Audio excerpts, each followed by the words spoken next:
Yeah. So AgTech will enable the bioeconomy and food ecosystem. Here you see that so many factors are associated to bring our food from farm to plate. And this sector, this space is very big.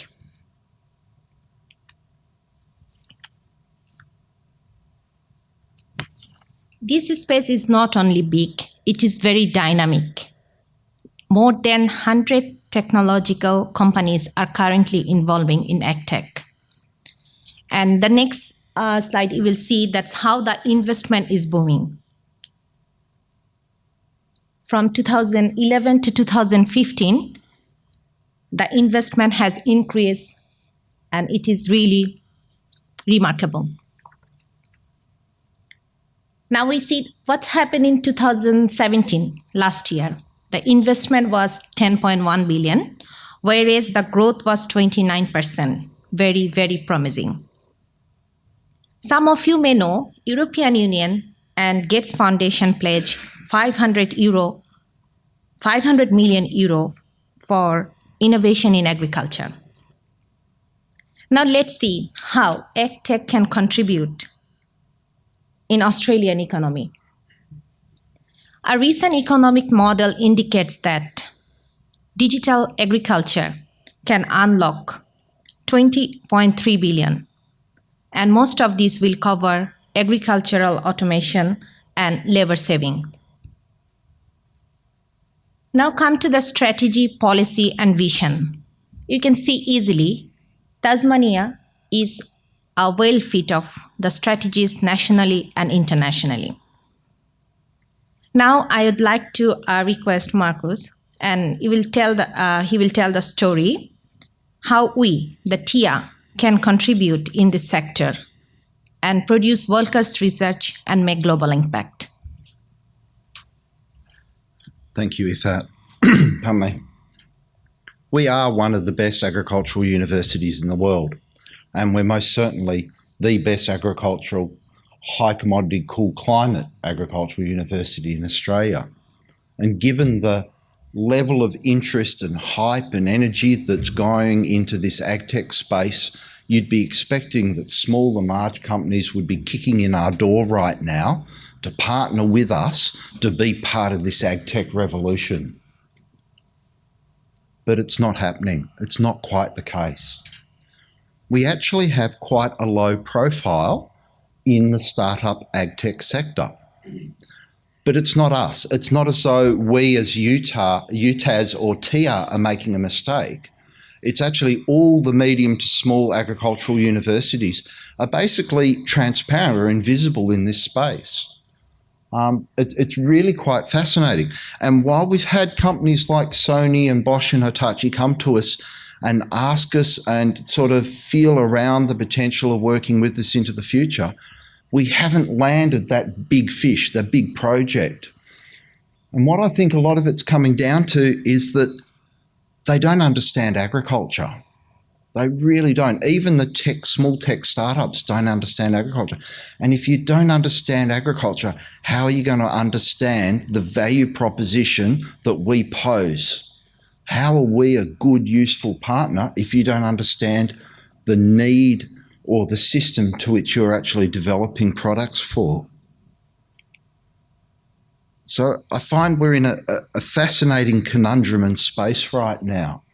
So the startup approach, a little bit about it and where it's going, is it's very much a Silicon Valley culture, okay? And by that, what I mean is speed is everything. Get your product to market as fast as possible.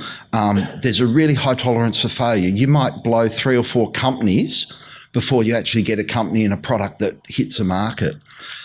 Success is not measured by adoption. Success is measured by how fast a big company buys you out and you can move on to the next thing. Okay, very different to us. And they're looking for generic technology. They want a widget that can work all around the world. I want to sell it into Asia, Africa, Indonesia, Australia. Forget products for Tasmania. It's just not relevant. And so we call this push technology, where the technology tends to drop from the sky and then it's pushed onto farmers. The other way of expressing it is that it's technology looking for a problem to solve. And you can see this sort of chain of event is in, we've built a something, it collects data, we analyse it using AI and machine learning, and this is, the AI and machine learning is a really interesting part of all this, and it comes to some decision about something that you might do on farm. Well, it's a fairly odd culture to be going up against. And what's interesting, half of all appointments in CSIRO Digital Agriculture Program are in machine learning and AI. Come on. So here's my classic example. This is the Monash Bosch AgTech launch pad. It's being built in the car park out the back of Monash University. And to quote their CEO, it's so we can develop tech, test it in the paddock, I think she meant car park, and then launch it directly to market. Where are the farmers? That is not an agricultural system. And I know they're not farmers because there are no utes in the car park. And that brings us to the TR approach. And I mean, it's more than approach, it's actually about our culture and our value system as an organisation. And that we are very strongly industry guided. We do systems approaches. We are looking for tools and technology that work and fit within the farming system, not products. We have deep understanding of agriculture, particularly cool climate agriculture. We have as deep an understanding of that as I think you'd find anywhere in any agricultural institution. And in fact, one of the things that we are world leaders on is both doing high quality research and high quality impact. It's easy to do high quality research, it's easy to do high quality impact. It's very hard to be doing both. There are very few organisations that can pull it off, but we do. And we have experts and scientists that convert data into information rather than machine learning or AI, which just looks for relationships. We understand our domains. And we measure success by adoption. How many farmers have changed their practice? How widespread is it? What impact is it having on the environment and their local economy and produce and yield and everything else? So what we do in this space is we offer the potential to de-risk technology development. And it's because we have this very strong pull approach in that we ask, well, what problem are you trying to solve? You know, what decision on farm are you trying to influence? What information do you need to change that? What data do you need to support the information, and what technology will get you that data? And then we add in the domain knowledge. And if you notice, this is the almost reverse direction as where the AgTech philosophy is coming from, where you start with the technology and then go to the user. So we're in a very different space. We have different values and we have different culture. And what I see is that the whole AgTech thing is in a hype cycle. This is the Gartner hype cycle. And I think there's somewhere here. And law is a classic. So law of technology, it's wireless communications. It's talked about communicating 10 to 20 kilometres, line of sight, very cheap, $20 a chip to do it, very, very low battery power. It's in this sort of hype cycle. But I think it's going to go through a trough of disillusionment when we find that on farm it actually might only go 3 kilometres or 5, and batteries only last half as long as we expect. But here, in the plateau of productivity, I've got no doubt that that type of technology will find a place on farm, and it will be very useful. And what I'm also suggesting is I think this is where and when our time will come. Once a number of these companies have gone through that cycle of trough of disillusionment, they come out the other side of it, they will need and understand that they need the type of experience and wisdom and deep knowledge of agriculture that we can provide. Our time is yet to come in the AgTech space. But we've actually been doing AgTech for quite a while. It's not like something that's about to happen. And we've got lots of products that are derived from lots of different areas. And one of the highlight ones is the pasture predictor, which combines in-field sensors, climate modelling, real-time crop simulation modelling delivered to farmers to give them their current growth rates in pasture and what they're likely to experience over the next 30 days. Sensible, useful tools that growers want, combining the technology that's needed, not starting with the technology. But we have major advantages to AgTech in the Tasmanian environment. We have a very, very vibrant, emerging AgTech cluster. And two of the most exciting things are these two. They're AgTech companies that were started by farmers, run by farmers. I think that's exciting. We are a global laboratory for testing, developing and trialling technology in agriculture. There's no question of it. We are focused on high-value commodities and there's a role to play there. We do this really high-quality research and high-quality industry engagement and impact. We have the advanced sensor manufacturing facility here in Launceston. We can make military-grade sensors for agriculture here in Tassie. We don't have to export it over to China or anywhere else. It's here in this state. And we produce the agricultural science and the ICT graduates. They're the raw material of the next generation, the people that are actually going to be developing the AgTech and moving forward with this whole digital agricultural revolution that we're in the early years of now. So I see that we have got enormous advantage here in Tasmania that we can be building on and working on.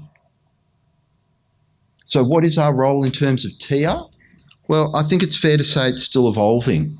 The AgTech space is still evolving. TR's role in the AgTech space is still evolving, and it's going to look different in a year to what it looks like now.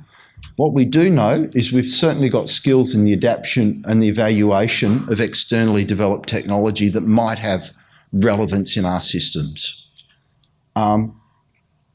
We have a role in the critical evaluation of tech products for our farmers, and our farmers will start looking to us to go, is this garbage? Should I be getting this? Should I be trying this? There is a role for us as the honest broker.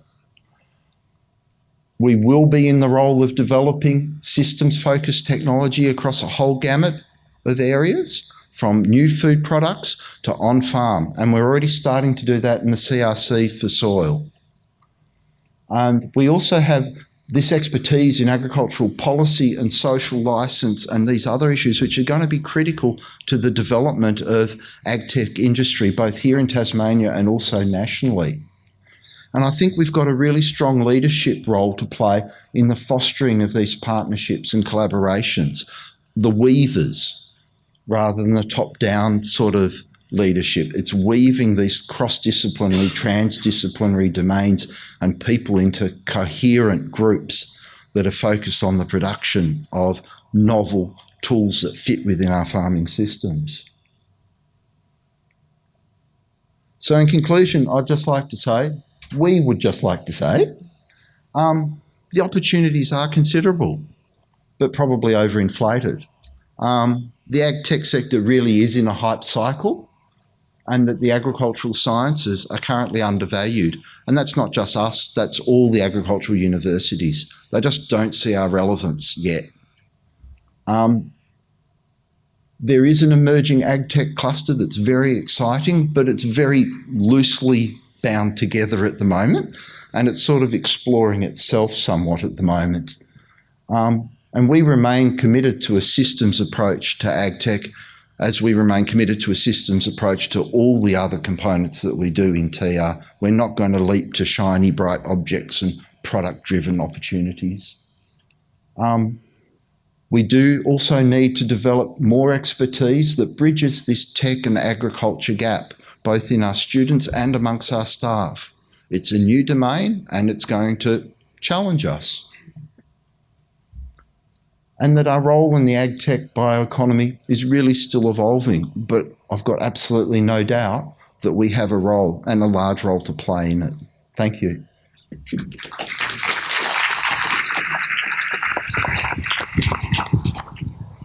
Questions? Please. I will if no one else will. Marcus, I didn't hear you use the word trust. And maybe you know what I'm referring to, but maybe one of our roles is, we put the smarts inside some of this tech. What's happening with some of the ag tech companies is, people buy a product and stuff's spat out on a screen and you just have to trust what it is. There's no transparency about it. Do you think there is a brand there that, it's like Intel inside, is there a case for TIA inside? Absolutely, there is. It was actually one of the things that was mentioned quite a bit at the AgTech conference was that trust is going to be part of the new economy. But there's very little evidence of it in the AgTech sector at the moment, and that's, I think, because we're still in this mad scrabble in the hype cycle. And I suspect that once things settle down, that the issue of trust is going to come to the fore. I've got no doubt in my area, in particular in soil moisture sensing, there's going to be a lot of people burnt by buying the latest gizmo that doesn't work, won't work, doesn't fit in their system, all that sort of stuff. And that we have a real role in that trust relationship between farmers and the manufacturers and designers of some of this technology.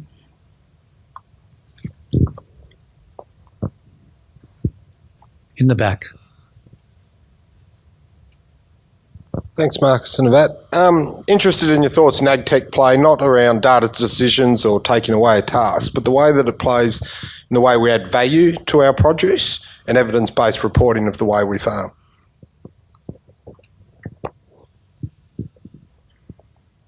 Yeah, there's one of the streams of AgTech is around provenance and traceability, which I think is perhaps where you're referring to, in that there's technology developing where you use a Q scanner and you actually get a webcam from the head of the cow that actually that milk was milked from, or the actual orchard that that bottle of wine came from. So there's quite a bit of interest in using technology to connect the consumer back to the raw source of the product as part of that trust, providence, quality sort of journey. And I think in Tasmania, we're a perfect space to be doing that with our high value commodities.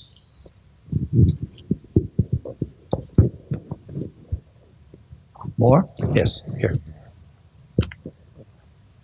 Marcus, I'm just thinking about our role here and what we're empowered to do, what we can influence. So thinking about the hype curve, I heard I was at a PACT presentation last week at Hort Connections, where a farmer come very successful executive has basically pulled together a few universities and a whole bunch of mechatronic experts and software engineers, and basically invented automatic kiwi fruit harvesting and pollination all on the one platform that was all automated.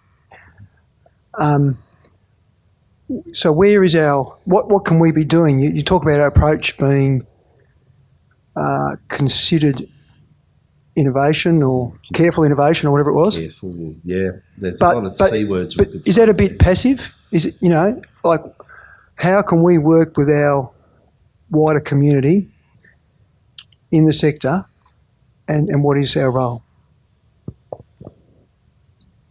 I think our role is still going to evolve over time.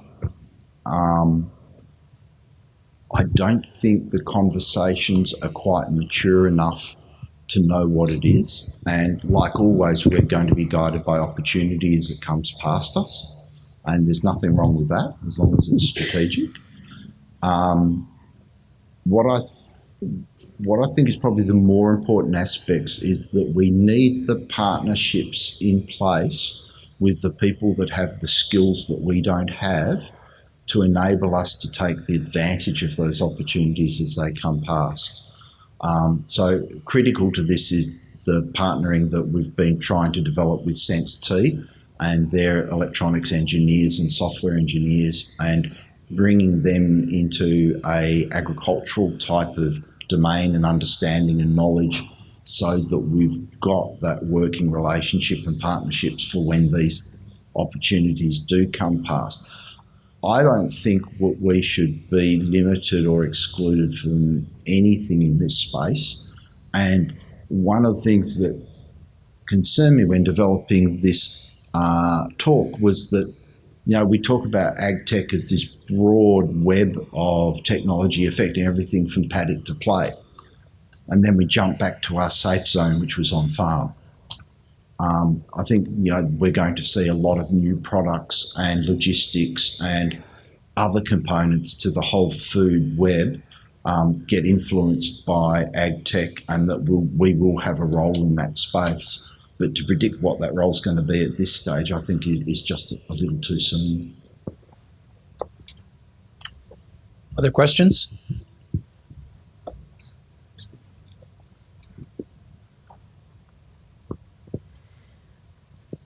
What can we be teaching our students to prepare them to either be users of AgTech or people who work developing agricultural technologies?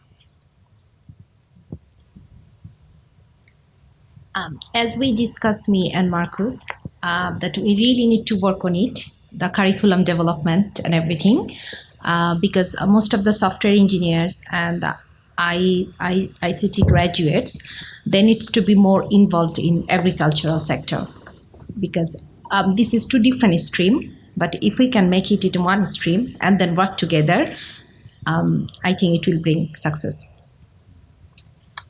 Yeah, just to add further, it was really interesting at the last AgTech conference. I probably heard 6 times during discussions the need to get technology students, engineers and ICT to be working in agriculture. And I never once heard anyone say, well, we need to get agricultural science students and graduates to have better skills in ICT and coding and engineering. And we've actually got a really unique opportunity here in UTAS to meet in the middle. And I don't know how we'd put that together or what that would mean. But if the digital agricultural revolution is a real thing and it's happening, what role do we want our students to have in that revolution, and what skills will they need for it?